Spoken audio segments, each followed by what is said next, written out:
Bueno, buenas tardes.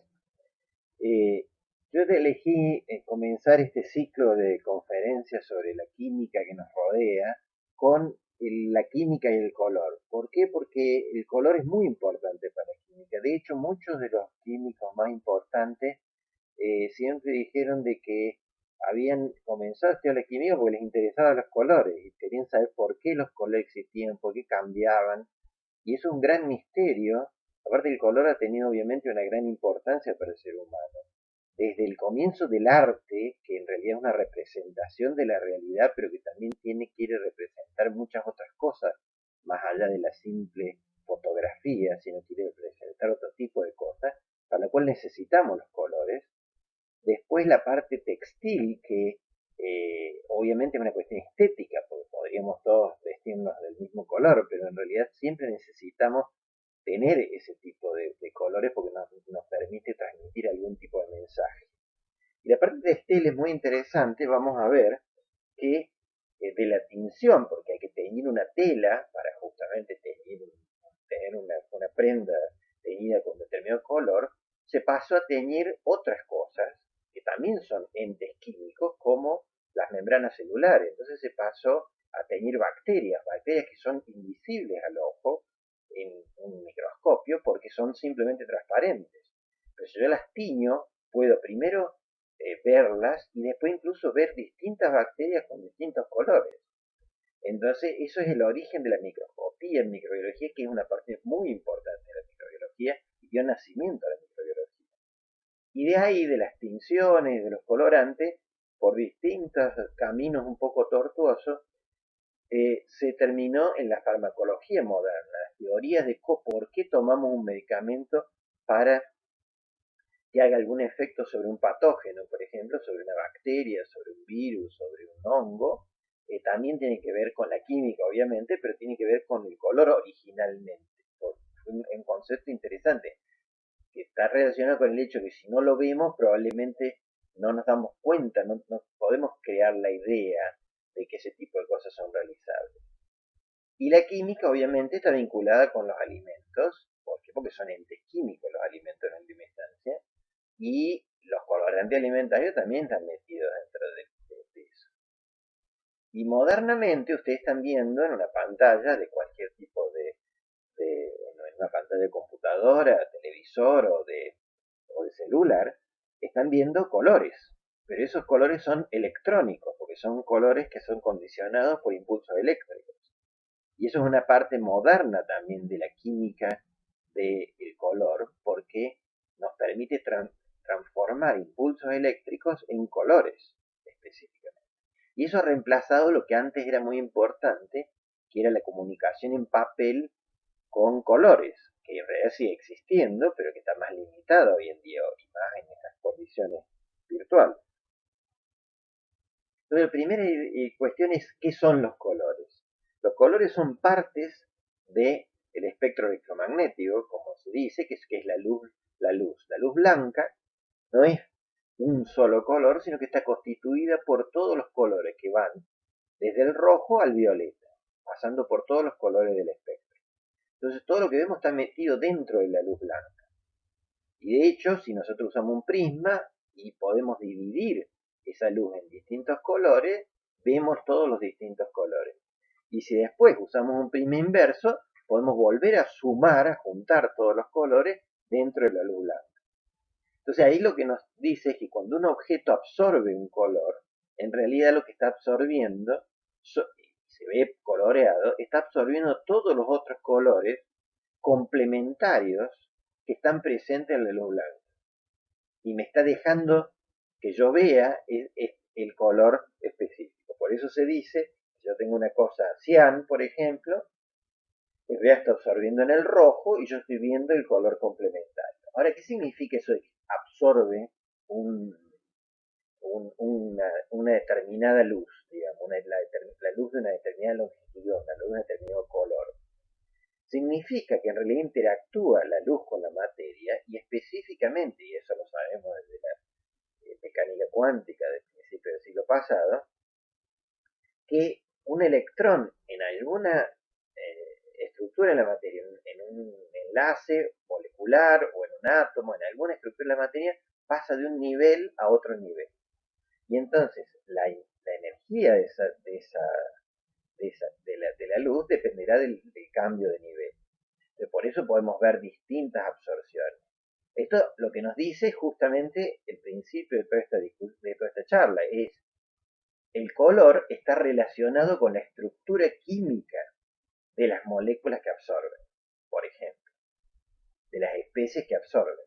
O sea, no está relacionado con otras propiedades de la materia, sino con la estructura química. Por eso podemos predecir los colores eh, en su estructura. Hoy en día cada vez somos más capaces de predecir qué color va a tener una determinada estructura y eso es lo que hacemos los químicos, sintetizar, fabricar nuevas moléculas que tengan determinadas propiedades. Entre ellas, por ejemplo, el color, que tenga determinadas condiciones.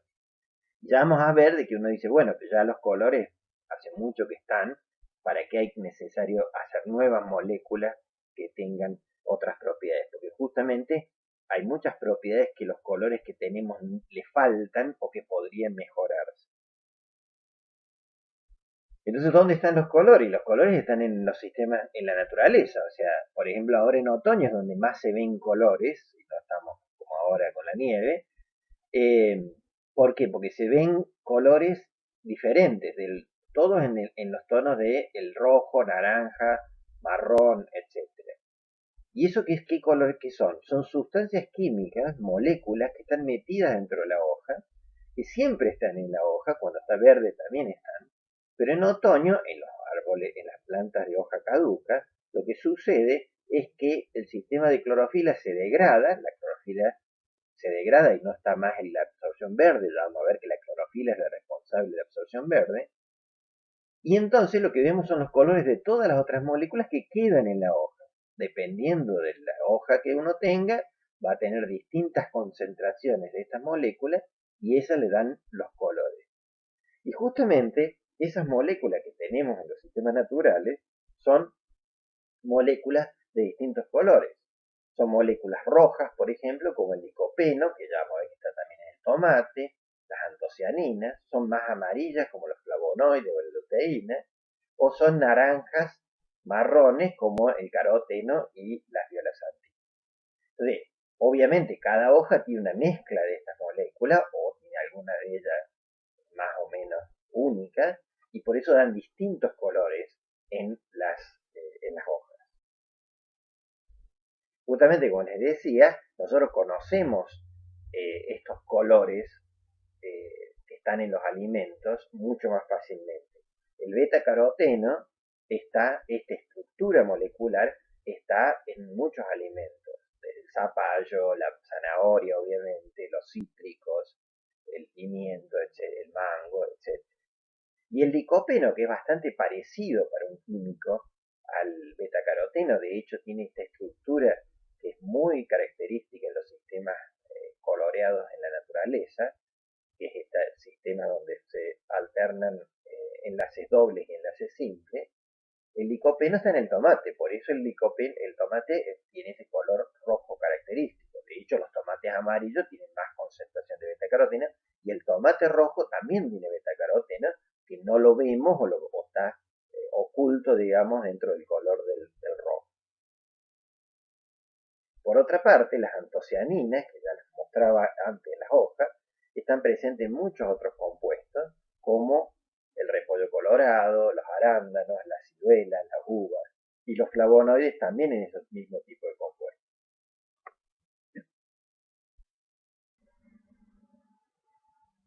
Las antocianinas tienen una característica muy especial y es que eh, su color no es permanente eh, si yo cambio el medio. Por ejemplo, si yo tengo un medio ácido, como el vinagre, las antocianinas están rojas o tirando violeta. Si voy a un medio neutro, como el agua potable, están en la zona de un violeta pálido azul. Y en cambio, si están en medio básico, como el bicarbonato de sodio, por ejemplo, van a estar en en colores verdes a amarillos. Esto es muy interesante porque primero revela otra interacción de el color con la estructura química, no solamente la estructura permanente de la molécula, sino también cómo esa estructura está afectada por el medio en el cual está. Por otra parte, ya vamos a ver cuando veamos más los colores, los colores sintéticos, que esto nos ha permitido a los químicos desarrollar colorantes que nos permiten ver una cosa que no es posible verla, como son los iones que dan la acidez o la basicidad, el protón y el oxidrilo, son obviamente transparentes, no se pueden ver. Entonces, si no lo puedo ver a un ion, ¿cómo hago para saber que está? ¿Cómo hago para saber en qué concentración está? Uso un indicador, uso una molécula que reacciona con ese ion, cambia de color y me cuenta qué está pasando. El tema, claro, con el repollo funciona bien para el pH más o menos, pero en realidad, como todos los colorantes alimentarios, tiene el problema de que son, de que los colorantes alimentarios de los biológicos, es que son muy inestables en general, o sea, se degradan.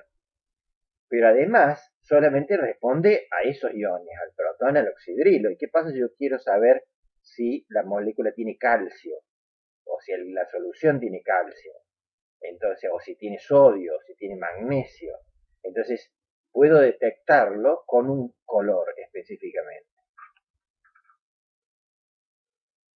Otra, obviamente, molécula muy importante, como yo les decía, es la clorofila. La clorofila es una molécula que tiene una estructura bastante compleja y que es la responsable de captar la luz, fundamentalmente, conjunto con los carotenos, pero para iniciar el proceso fotosintético. El proceso fotosintético es la base de la vida sobre la Tierra.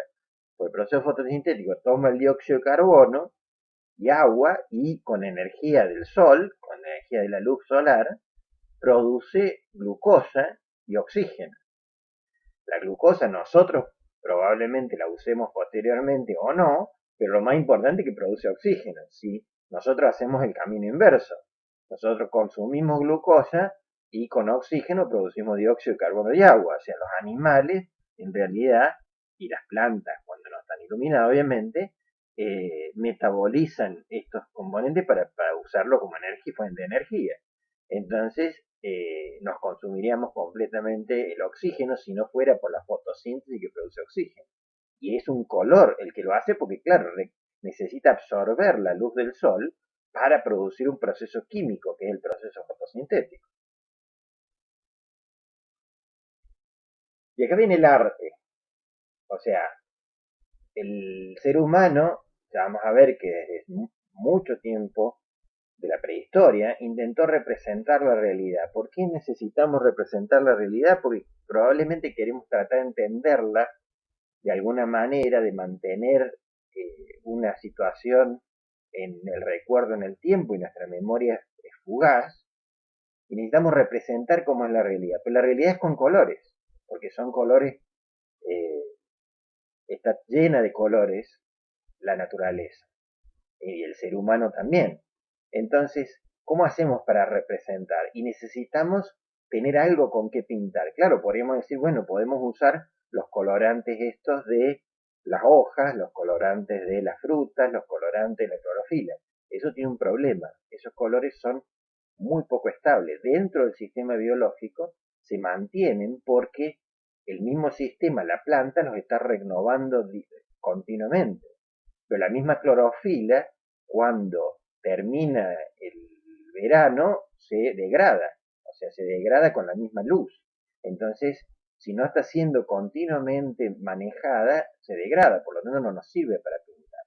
Entonces, claro, para pintar una superficie, yo uso lo que se llama un pigmento. Yo quiero pintar una pared o quiero pintar una superficie de papel o una superficie de este tipo, uso un pigmento. ¿Qué es un pigmento? Es un polvo, pero es un polvo al cual lo tengo que poner en algún tipo de vehículo. El vehículo va a ser alguna solución pastosa que probablemente se seque. Durante mucho tiempo se usó, por ejemplo, la clara de huevo, porque yo podía mezclar mi pigmento con clara de huevo, después lo pintaba y si se cae en posición no es muy estable, por eso muchas pinturas del Renacimiento se han destruido porque no es demasiado estable. Hoy en día se usan cosas más estables biológicamente. Pero necesito los pigmentos. Entonces, desde la antigüedad, la cuestión fue buscar pigmentos, o sea, buscar cosas para poder representar la realidad. Bueno, una de las primeras, probablemente, registros de esto son las famosas pinturas en la cueva de Altamira, que tienen alrededor de 36.000 años antes de Cristo, y en las cuales están pintadas animales de, que existían en Europa en esa época. ¿Y con qué están pintadas? Están pintadas con minerales, que sí son estables, por eso han sobrevivido hasta ahora. Entonces, ¿qué son los minerales? Bueno, los minerales en realidad son compuestos químicos de distinto tipo. Por ejemplo, yo puedo tener con el hierro distintas estructuras y puedo tener el ocre amarillo, el ocre rojo y el ocre marrón, con distintos tipos de estructuras. Obviamente que los, los habitantes prehistóricos no sintetizaban estos minerales conociendo cuál era su estructura, simplemente los utilizaban. Habían visto que estos minerales tenían ese color y lo mantenían durante bastante tiempo, entonces lo utilizaban, generalmente utilizando grasa, por ejemplo, de animales como vehículo, para pintar con las manos probablemente, con una fantástica capacidad de reproducción, una capacidad artística fantástica que está en todo el mundo. En todo el mundo hay distintos tipos de, de representaciones, y esto ya lleva a la primera idea de querer representar la realidad con algún fin, que puede ser hasta mágico, pero o religioso. Pero es muy importante tener la habilidad de hacer eso. Cuando se fue avanzando en la civilización, se usaron otros minerales. Fíjense que son todos compuestos químicos, son minerales que existen en la naturaleza, pero son compuestos químicos. Entonces yo tengo el mármol, que lo conocemos, el mármol blanco, que es de carbonato de calcio, el carbón, que lo puedo incluso fabricar probablemente, que es negro, obviamente, la malaquita, que es un carbonato de cobre, que es verde, distintos compuestos de arsénico, que son bastante tóxicos, pero existen. En Argentina tenemos en la tierra una gran proporción de arsénico, y otros compuestos también tóxicos que existían en China, por ejemplo, como el sulfuro de mercurio, que es lo que se llamaba el cinabán.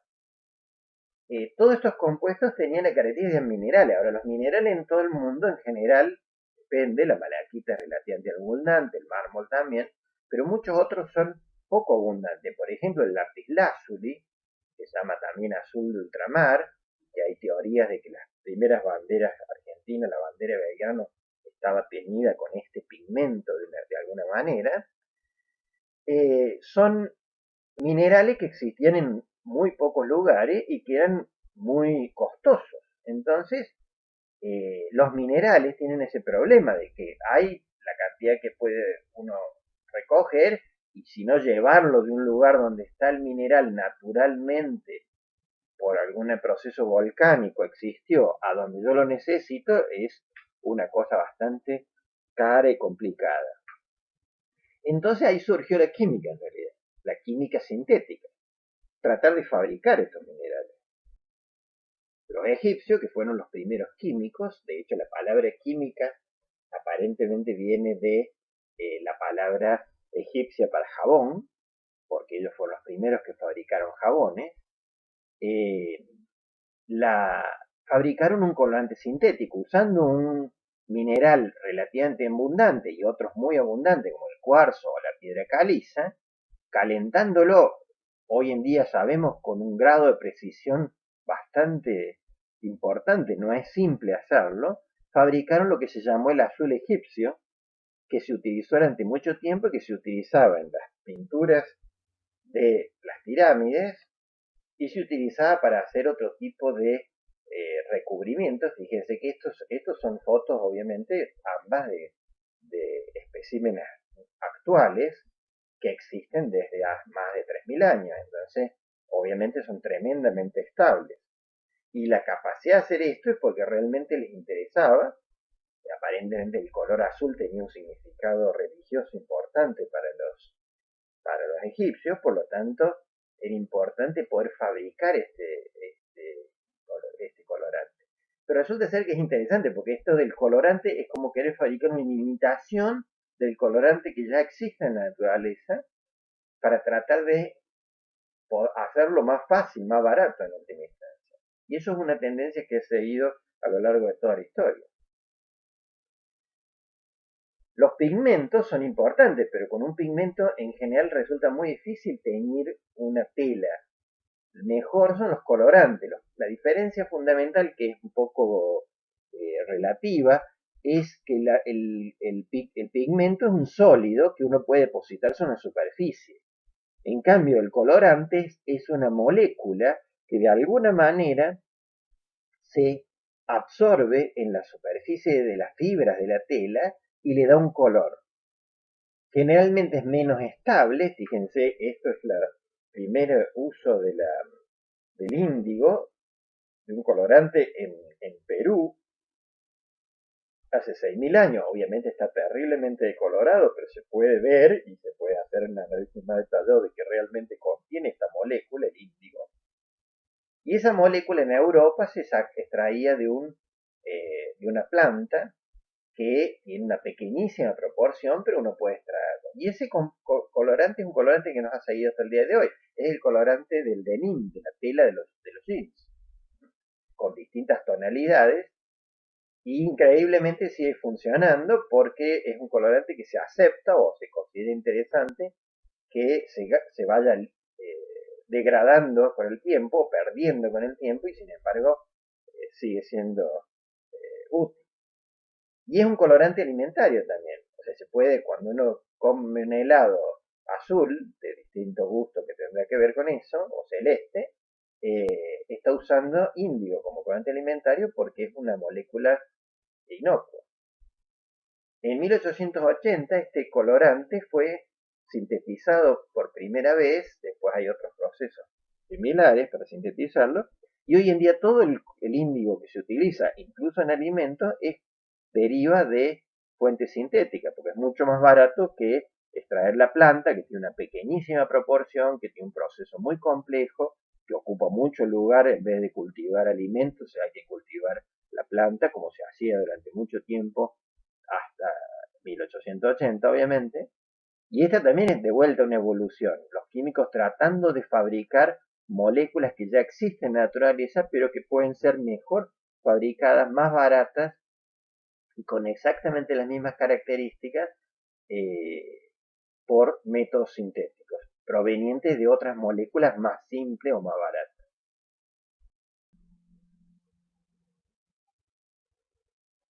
Otro colorante que nos ha acompañado durante mucho tiempo, y muchas veces en combinación como el índigo, como se muestra acá, fíjense, existen registros. Estos son fotos de muestras reales de tejidos en Judea, por Israel, están teñidos con índigo y teñidos con rubia. La rubia es un colorante rojo que se llama lisarina, el colorante que tiene esta molécula, y la rubia es en realidad se extraía de raíces de una planta.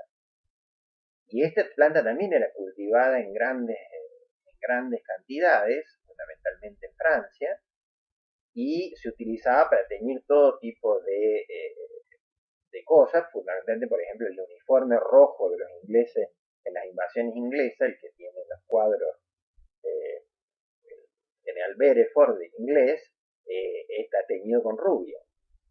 Pero sigue existiendo actualmente. Hoy, actualmente, por ejemplo, los cardenales, por tradición religiosa, tienen que usar este color como color de su vestimenta. Ahora, de 1860, esa molécula no se extrae más de la planta, la industria de la rubia desapareció, la industria de la planta como tal, y se fabrica a partir de antraceno, que es un componente del alquitrán de hulla, de carbón mineral, se fabrica con un proceso químico, este es el más simple que se inventó en esa época, después hay otras modificaciones, algunas mejores que porque de vuelta, la fabricación abarató tremendamente los costos, lo que tiene mucho significado, porque también pasó de ser en la vestimenta que solamente podían usar probablemente los cardenales y los generales o los soldados ingleses, a hacer el color que podía usar todo el mundo. El abaratamiento del costo de los colores permitió que mucha gente usara esos colores en la vestimenta, porque si no tenían que ir con el color de la tela original, porque no podían pagar los costos altos de la extracción de biomasa de esos colorantes. Y la lisarina, una de sus cosas interesantes, que fue uno de los primeros colorantes que se utilizó en su forma biológica, la forma extraída de la planta ya, para teñir, por ejemplo, moléculas biológicas, especímenes biológicos. Esto es un embrión de ratón que está teñido con alisarina. Y entonces esto ya permitió empezar a ver que se podía teñir otras cosas más importantes y hacer, más allá del arte o de la vestimenta, la ciencia específica de los colores. Y uno que es mucho más famoso, porque en vez de ser usado por los cardenales y los obispos, es usado solamente por el Papa, es la púrpura. ¿Por qué usó solamente por el Papa? Porque esta era la púrpura imperial de los emperadores romanos. De hecho, esto que está acá es un mosaico que no está teñido con este colorante, sino está teñido con otro pigmento púrpura, porque es un mosaico, donde se representa un emperador del imperio bizantino. Y claro, solamente los emperadores podían costear la púrpura, porque la púrpura se fabricaba en el Líbano, en Tiro, y se requerían 12.000 caracoles para obtener 1,4 gramos de colorante. O sea, era extremadamente costoso. Y fíjense, la púrpura es muy... Hoy en día no se usa esta molécula, porque ni siquiera se sintetiza, aunque se podría. Es muy parecida, si uno la mira, a la molécula de índigo. En realidad es el dibromo índigo, tiene nada más que dos bromos pegados a la molécula de índigo. Es de un animal marino, justamente por eso tiene alta disponibilidad de bromo en el mar, y por eso cambia de color. En vez de ser el índigo azul, pasa a ser bromo. Esta es también una muestra real de más de 1000 años antes de Cristo, que ha sido encontrada también en Israel, de tela teñida o fibras en realidad teñidas con púrpura imperial. El Papa no usa la púrpura de Tiro específicamente, sino que usa un color púrpura, porque en realidad es interesante pensar de que el simbolismo está en el color, no en la molécula. Cosa que es muy interesante porque lo que utilizan son colorantes sintéticos, y los colorantes sintéticos son mucho más baratos, por lo tanto, por lo menos, no tiene que gastar en el costo de estos colorantes biológicos. Y todo porque la púrpura fue el primer colorante sintético que se sintetizó en 1856 por Perkin en Inglaterra. Sintetizó bastante por casualidad un colorante que tenía un color púrpura muy parecido al de la púrpura de Tiro, aunque la estructura de la molécula es totalmente diferente. No tiene bromo, por ejemplo. Y bueno, fabricó esto, permitía teñir la seda, y permitía teñir la lana, e incluso el papel se usaba para las estampillas, porque fue un gran éxito, porque abrió el camino a los colorantes sintéticos. O sea, poder fabricar colorantes a partir de productos que en esa época eran del alquitrán del carbón, y después fueron a partir del petróleo, del gas natural, pero que tenía la posibilidad de fabricar una cantidad impresionante de distintos colorantes sintéticos. Y eso fue lo más importante de los orígenes de los colorantes sintéticos. La libertad de poder fabricar toda una gran variedad de colores, no solamente aquellos que la naturaleza tenía fantásticos, pero que tenía muy determinados. Ahora, ¿por qué el índigo, la lisarina y la púrpura de tiro eran éxitos? Porque tenían una cierta estabilidad, si todavía los vemos después de tantos años, porque tenían una cierta estabilidad. Y estos colorantes sintéticos, algunos eran más estables que otros, entonces se trató de buscar aquellos que fueran más estables para que permanecieran en el tiempo, no solamente estables al aire, sino también estables a la luz, fundamentalmente, que obviamente queremos usarlo, ¿no? Y una de las reacciones más interesantes la hizo Gristam, un alemán que trabajaba en Inglaterra, que es la que se llama la reacción de fabricación de colorantes azoicos.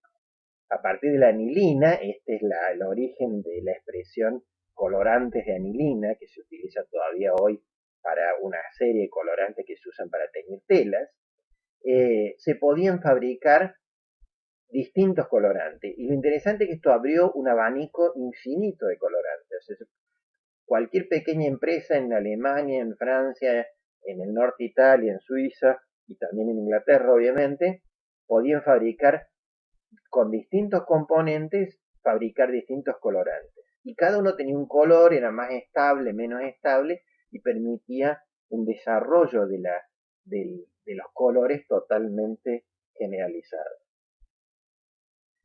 O sea, lo primero de todo, los colorantes azoicos, fíjense, estos son 3 casos de los millones de colorantes que hay de este tipo, permitían obtener el rojo, el azul y el verde. Y el rojo, el azul y el verde son los colores fundamentales por los cuales podemos construir todos los otros colores. De hecho, son los colores que tienen los píxeles de la pantalla que ustedes están mirando. Entonces yo puedo, con distintas intensidades, mezcla de estos distintos colores, fabricar todo el espectro de colores, obviamente por razones de tonalidad más el blanco y el negro. Entonces, si yo puedo fabricar esto, podría fabricar todos, pero en realidad no se hacía estas mezclas, sino lo que se buscaba distintas estructuras que tuvieran distintas propiedades y que dieran distintos colores. Y eso mostró cómo fue cambiando la misma pintura, incluso con los pigmentos, que se podían usar pigmentos minerales.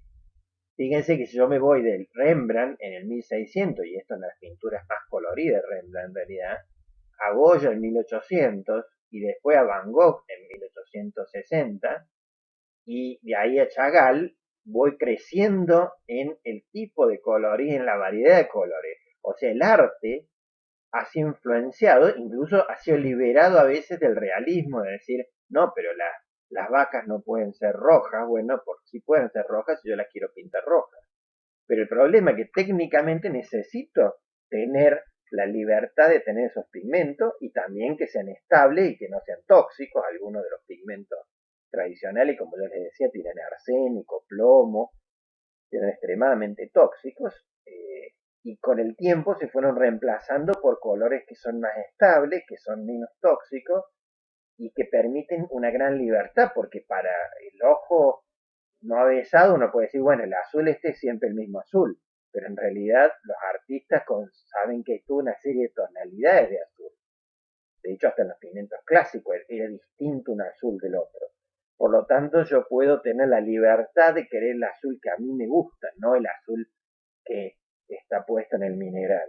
Pero esa libertad está dada por el proceso sintético, por el proceso, la posibilidad de fabricar una gran cantidad de compuestos distintos. Y de entre ellos, los colorantes azoicos, por ejemplo, se utilizan mucho como colorantes alimentarios. O sea, si yo quiero darle un color específico al queso, por ejemplo, o a un postre que quiero que tenga color rojo, porque es más atractivo, y de hecho hay evidencias de que el color no solamente es una cuestión estética que a mí me gusta o no, sino que por un lado la gente está más dispuesta a comer un alimento que tiene un color determinado, porque lo asocia con determinado tipo de colores biológicos, y por otra parte, incluso le siente mejor gusto. O sea, la declaración de que el gusto depende del color de lo que estoy mirando.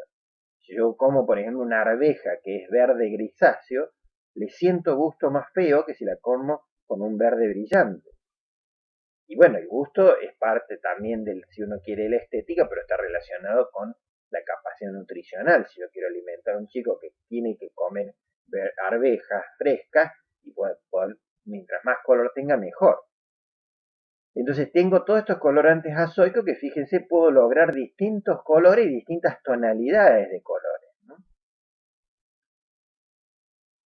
Y ahí aparece una cuestión que va a aparecer mucho en esta serie de, de la química que nos rodea, que es lo que nosotros llamamos combatir lo que se llama la quimiofobia.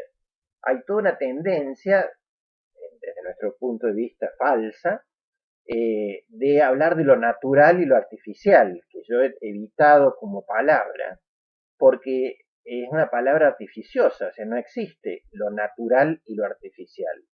Todo es parte de la naturaleza, nosotros también somos parte de la naturaleza, y obviamente uno puede fabricar una molécula por por métodos químicos. Por ejemplo, uno puede quemar hidrógeno con oxígeno para producir agua. O uno puede ir al río Cuarto, que es la foto esta, y sacar agua. Y la pregunta, ¿la molécula de agua es distinta una que la otra? No, obviamente que no. Nadie puede sostener que es distinta que otra. Entonces, el índigo de la planta y el índigo sintético, si son la misma molécula, son exactamente idénticos. Entonces, eso lo importante es que no solo desvirtúa el hecho de que hay gente que es capaz de pagar más por una molécula que ha sido sacada de la planta, que ha sido sintetizada como si fuera mejor de alguna manera, cuando muchas veces justamente lo contrario, porque la molécula de la planta, no por culpa de la planta, sino por la realidad del sistema, contiene otros componentes que es difícil separar y que pueden ser tóxicos o dañinos, sino también el hecho siguiente, que si una molécula no existe en las plantas o no la he visto en las plantas, que también sucede, a esa molécula por definición debe ser mala, porque ha sido creada por el hombre. Hay algún criterio muy extraño de que lo que el hombre crea está de alguna manera maldito o sospechoso, mientras lo que hace la naturaleza es bueno. Eso es una tendencia que viene de los románticos y de Rousseau del siglo XIX, pero que no tiene obviamente ninguna base científica, no existe semejante distinción. Y por eso, por ejemplo, se dice que hay un colorante alimentario aceptado, que es la cochinilla, el carmín de cochinilla, que es un colorante rojo-violeta, que se usa para los helados, por ejemplo, y ese es natural. Y por otra parte, el rojo alura, que también es un colorante alimentario aceptado por el Código Alimentario Argentino, sería un colorante artificial. Entonces se sospecha del artificial y el natural es normal. En realidad, la situación es un poco al revés. Hay cierta gente a la cual le molesta mucho más que comer un colorante que no es que viene de insectos hembra molidos, son los insectos propios molidos que tienen ese color en el cuerpo y se los muele, tienen el 25% del cuerpo tienen ese color, y entonces se los muele y uno en el helado se termina comiendo esos insectos, cosa que no tiene probablemente mucho problema, pero obviamente no es muy divertido y nadie te cuenta eso. Y entonces la gente que quiere proteger a los animales, por ejemplo PETA en Estados Unidos, no le gusta eso. Y ese colorante se utiliza en lápiz labial y dice, bueno, usted sabe que usted está poniendo insectos en su lápiz labial. Pero además, como decía antes, como se muele a los insectos y se trata de purificarlo de alguna manera, pero tiene el resto del cuerpo el insecto y los insectos muchas veces producen alergias, porque tienen proteínas que son alergénicas, no son tóxicas probablemente, pero producen alergia. Entonces es mucho más probable que este colorante natural produzca una reacción alérgica que no un colorante artificial que lo puedo fabricar con un altísimo grado de pureza, porque esa es la parte interesante de la síntesis. Si yo quemo hidrógeno con oxígeno, fabrico agua absolutamente pura.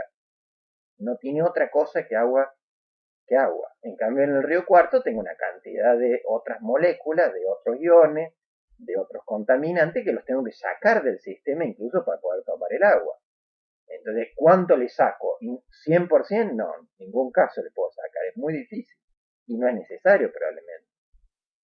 Pero este tipo de discusión es muy importante a la hora de ver cuál es el rol de la química en la... Y la misma reacción esta es muy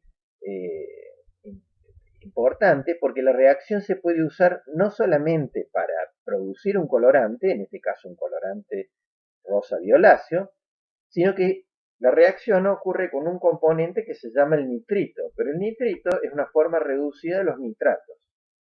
Y los nitratos están presentes en dos componentes de la vida cotidiana. Uno son la pólvora, con lo cual yo puedo detectar si una persona ha disparado un revólver, por ejemplo, haciéndole un examen en la mano y viendo si tiene residuos de nitrato, que es lo que se hace específicamente. Pero por otra parte, los nitratos son uno de los principales fertilizantes que se requieren para las plantas. Yo quiero saber si el suelo que quiero cultivar tiene una cantidad suficiente de nitratos, puedo hacer exactamente esta misma reacción. Entonces, fíjense, de vuelta, esto con otro método es lo que yo les decía. Yo tengo una cosa, el nitrato o el nitrito, que son transparentes, no se ven. Yo no sé cuánto hay porque no lo puedo ver, no tengo forma de verlo.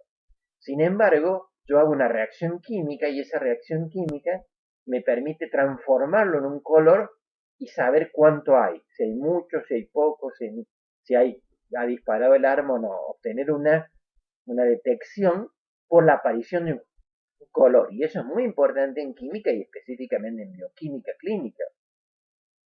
El 90 y tanto por ciento de los análisis que se hacen en bioquímica clínica actualmente son con formación de un color.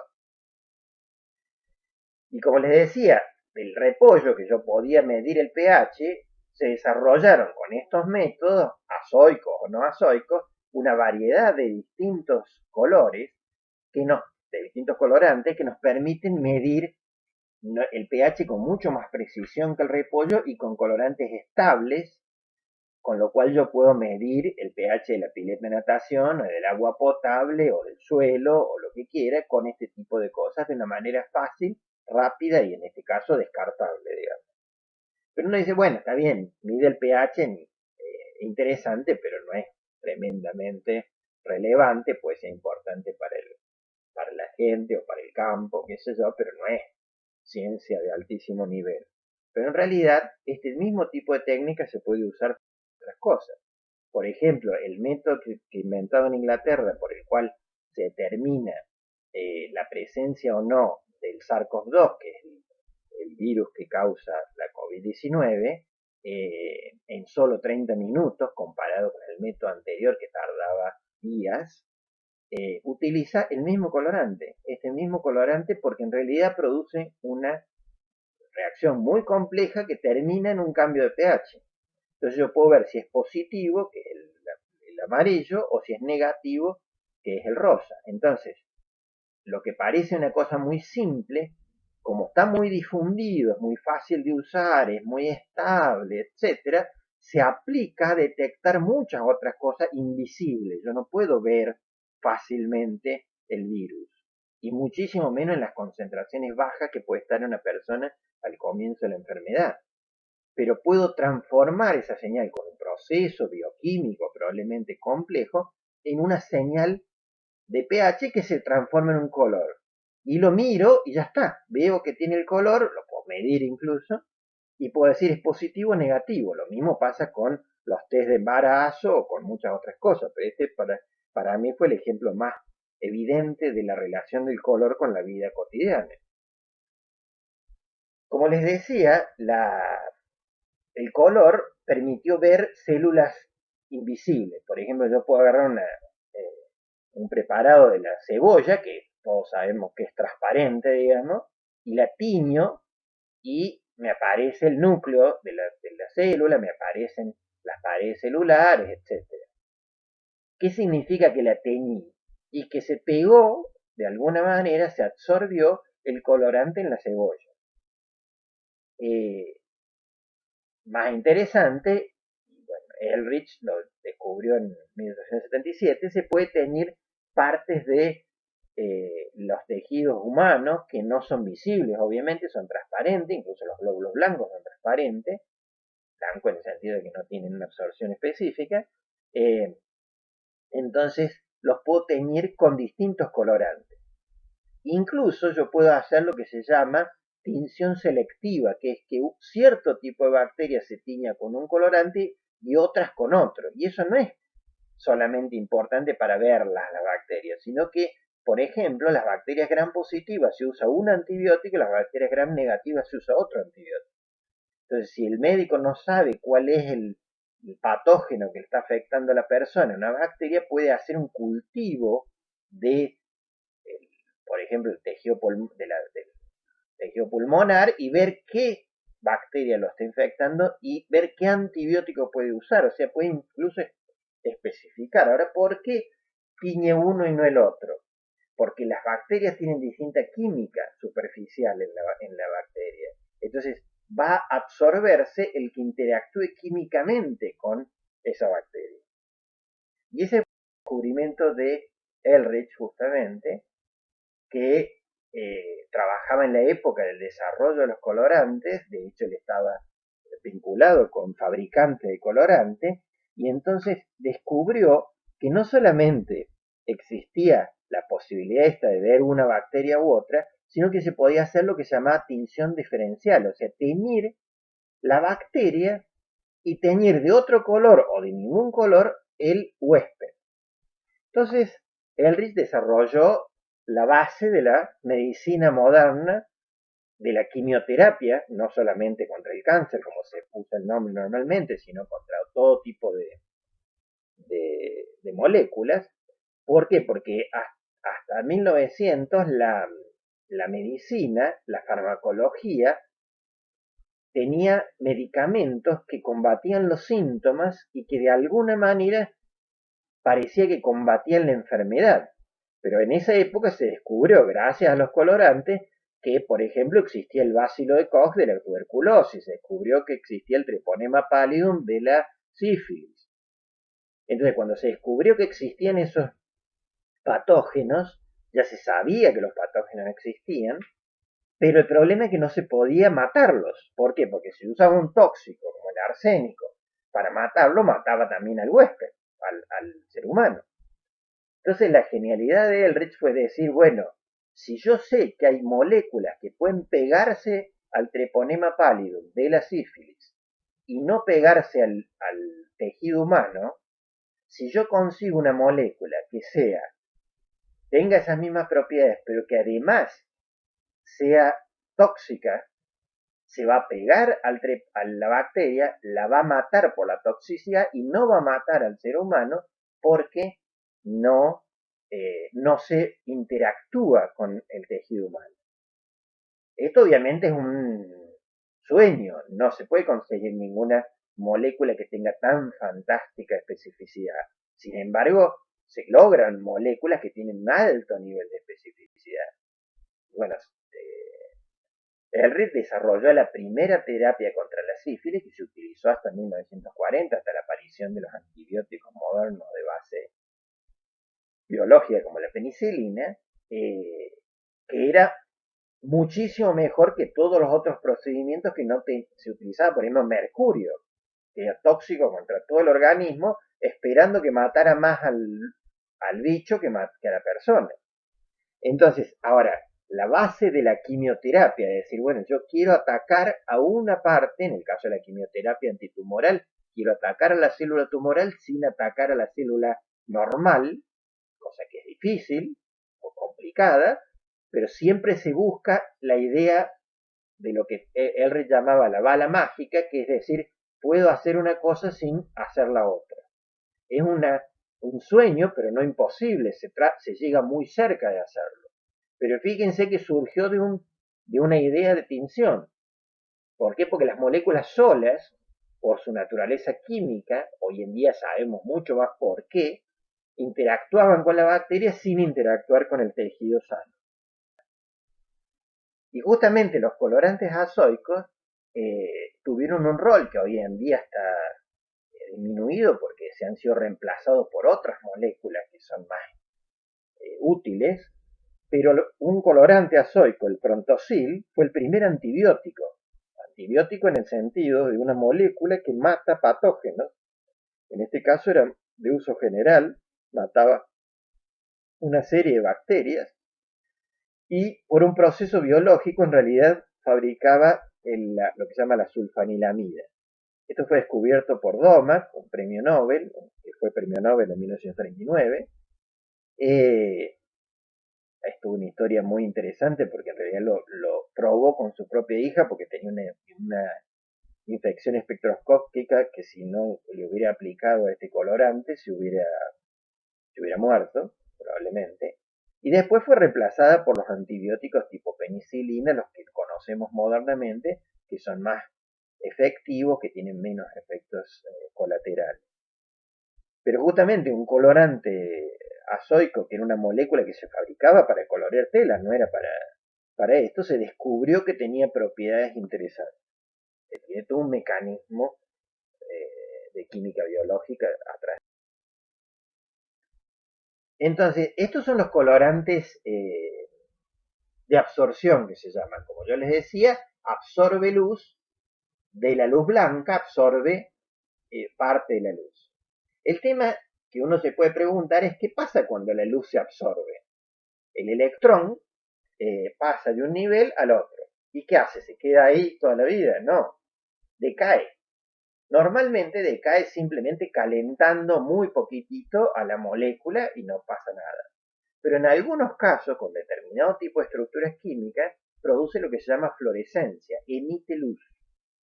Emite luz generalmente de otro tipo, no la luz de la misma longitud que yo utilicé, y eso me permite teñir, pero ahora con un colorante que cuando lo ilumine todo el preparado, o la planta, o lo que fuera, con luz, voy a producir fluorescencia. Eso ustedes lo conocen, por ejemplo, en la luz, famosa luz negra, la luz ultravioleta, en los locales bailables, al agua tónica que tiene quinina, que es fluorescente, absorben el ultravioleta y emiten el azul, o el azul verdoso.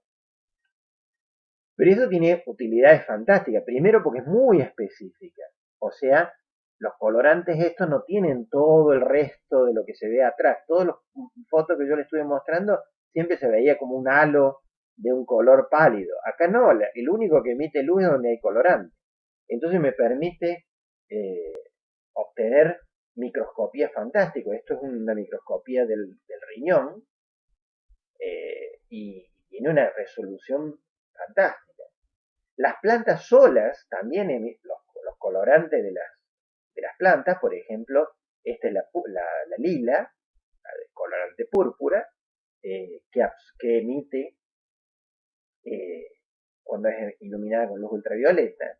Y modernamente, en los últimos 20, 30 años, ha permitido no solamente ver estructuras de tipo celular en dos dimensiones, como son esto, que es plano, digamos, sino también con una cosa llamada microscopía de fluorescencia, con tres dimensiones. O sea, puedo ver en profundidad. Pero estamos viendo células, esto no son estructuras masivas como esta. Estos son células y yo puedo verlas en tres dimensiones y eso ha cambiado completamente. Nuevamente los colorantes han cambiado drásticamente a la biología. ¿Por qué? Porque muchas de las cosas que la microscopía plana, llamémosle, asumía como ciertas, hoy se ve que no son tan ciertas porque ahora puedo ver en profundidad, puedo ver con un foco mucho más profundo. Entonces cambia nuevo mi percepción de la realidad y cambia la ciencia. Y lo interesante es que eso nos lleva a lo último, que es cómo están viendo ustedes esta presentación. Ustedes la están viendo con una pantalla emisora. El 99% de los casos, salvo que alguien esté viendo un televisor de tubo antiguo, la están viendo con la pantalla emisora. Las pantallas esas son lo que se llaman puntos, los píxeles, son puntitos muy chiquititos, micrométricos, que contienen, hay dos tipos gordos, Uno, los más viejos, que son sistemas de semiconductores, que son distintos eh, elementos de la tabla periódica que forman lo que se llama un semiconductor y emiten, pero muchos de los nuevos son lo que se llaman los OLED. Y los OLED son Organic Light Emitting Diode, son compuestos orgánicos. Fíjense, de vuelta aparecen estas formitas raras que son moléculas orgánicas. O sea, son parientes de los colores de las plantas. Pero claro, estos compuestos no son eh, absorben, también absorben, pero lo más importante, emiten luz. Pero ahora la luz que emiten no la estamos excitando como en fluorescencia, con otra luz. El paso del electrón del estado fundamental al excitado lo hacemos con electrones, lo hacemos electrónicamente.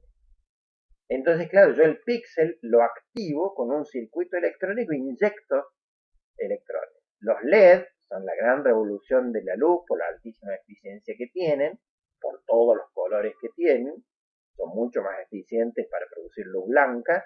La luz blanca que vemos nosotros en el LED que compramos no es blanca como tal, en realidad contiene 3 o 4 LED de distintos colores que se suman para que sea blanca.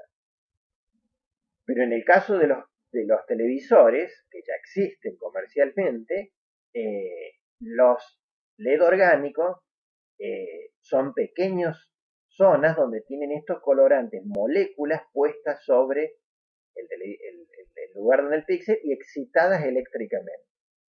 ¿Cuál es la cosa interesante? De vuelta, ¿por qué son mejores que los LED inorgánicos, que son los que se usan en los LED grandes, llamémosle los LED blancos? La variedad de colores. Mientras que los LED inorgánicos tienen algunos colores fundamentales y puedo mezclarlo y producir color interesante, con estos puedo producir todos los colores que se me ocurren, con todas las tonalidades que se me ocurren, modificando la estructura química. Entonces, la mayor demostración de que la estructura química me da la absoluta libertad de construir una gran variedad de moléculas, y esa gran variedad de moléculas me puede servir para, en este caso, fabricar una impresionante variedad de colores. Y esto sigue la historia a futuro, porque estos mismos materiales yo los puedo usar al revés. Los puedo usar para absorber luz y producir electrones, y eso se llama una celda solar. Hoy en día las celdas solares que uno usa son de silicio, son de materiales inorgánicos, puros, dopados, de distintas variedades. Pero tienen problemas. Uno de los problemas que tienen es que absorben cierta zona del espectro, cierta luz, cierto color. Si yo quiero absorber todo el espectro, lo que necesito es materiales que absorban en distintas zonas del espectro, incluso las que no vemos, pero que están en el Sol. Entonces, por ejemplo, la zona del infrarrojo, cercano, es la zona que nos calienta la piel, pero no la podemos aprovechar con una celda solar de silicio. Y hay mucha energía ahí. La zona ultravioleta es la que nos quema con el sol y tampoco la podemos aprovechar en gran medida con la celda de silicio. Entonces, si usamos colorantes, podemos abrir ese abanico, ser más eficientes, probablemente si son moléculas orgánicas relativamente fáciles de fabricar, volvemos, los colorantes en general siempre han ido bajando de costo, son cada vez más fáciles de fabricar. Las estructuras tipo de semiconductores son muy complejas de fabricar y generalmente tienen altos costos. Entonces, esto permite hacer cosas diferentes. Yo puedo hacer los OLED, por ejemplo, una de las grandes tendencias modernas es que se pongan sobre un plástico y entonces sean flexibles. O sea, yo puedo tener un televisor flexible. Samsung tiene un televisor enrollable. Que no sé para qué sirve, pero bueno, es interesante. Siempre se va a ocurrir a alguien una cuestión. Entonces, esta libertad de la química vinculada con los colorantes, que esto lo están haciendo ahora, lo estamos haciendo ahora, pero implica las mismas capacidades que tenían en el 1800 y tanto para fabricar colorantes desarrolladas. Ahora sabemos cómo podemos fabricar un color determinado, tenemos mucho más herramientas, pero tenemos la libertad de la química sintética que nos permite crear moléculas, y esas moléculas tienen propiedades interesantes. En este caso el color. casos sucesivos otras propiedades. Bueno, muchísimas gracias.